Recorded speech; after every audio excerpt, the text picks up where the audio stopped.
राज्याचे कृषी मंत्री माणिकराव कोकाटे यांनी शेतकऱ्यांच्या विषयी केलेल्या वक्तव्याच्या निषेधार्थ त्यांच्या प्रतिकात्मक पुतळ्याचं दहन किल्ले मच्छिंद्रगड येथे करण्यात आले। यावेळी कृषी मंत्री कोकाटे, उपमुख्यमंत्री अजित पवार यांच्या निषेधाच्या घोषणाही देण्यात आल्या।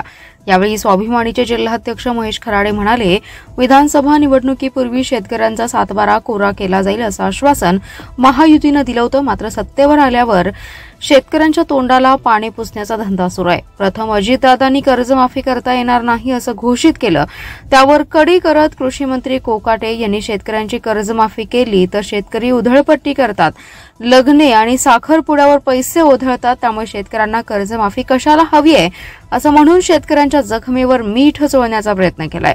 त्यामुळे त्यांच्या प्रतिकात्मक पुतळ्याचं दहन करण्यात आलंय।